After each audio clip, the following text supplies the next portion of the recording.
Good morning. Welcome to 365 Days of Amazing Stories with Theo Mayer. Here we are on day 108 of 2025, and I'm continuing the story of the King of the Wind. Now, we had left the story with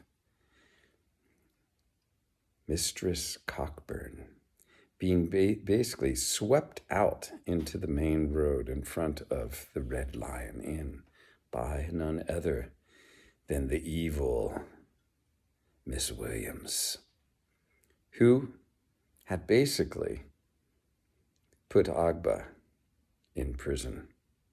Now, the Mr. Williams isn't so great either. It doesn't seem like he has much of a backbone to stand up for what's right. He isn't much of an animal lover as well. Sham, he was willing to lock up in a stall, hardly feeding the animal or giving it even water to drink. Sounds like torture. What is it with people that they've got to torture animals, people, even themselves? Mistress Cockburn is now out in the middle of the road, and she's in a twitter because she really doesn't know quite what to do. Having heard that Agba is now in Newcastle prison, she's got under her arm a basket full of all kinds of delicious things for cats and horses and young boys from Morocco. She doesn't even notice, she's so caught up in her feelings and thoughts, she doesn't even notice that there is a carriage coming toward her at great speed, being drawn by 6 beautiful horses.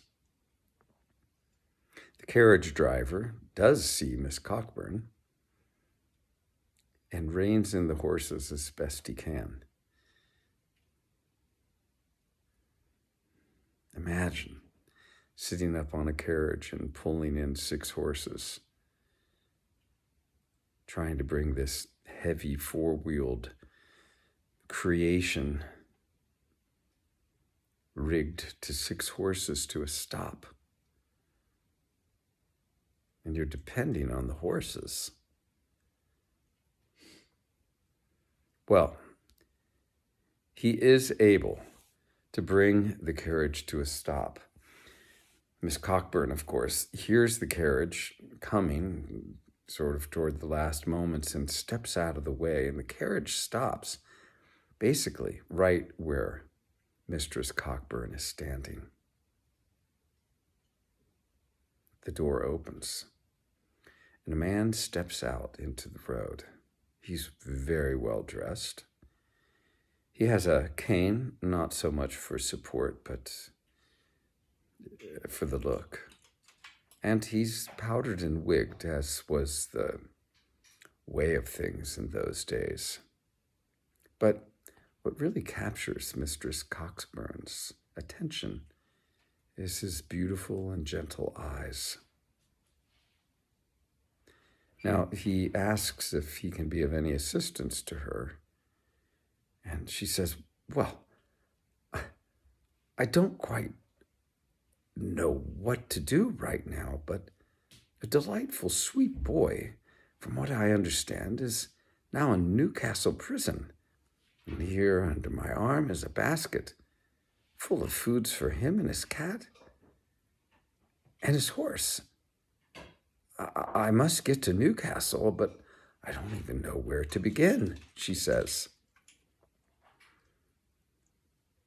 I see, says the man standing in the road. Could you wait just here for a moment? Of course, says Mistress Cockburn. And into the carriage the well-dressed man goes. And we'll stop the story there.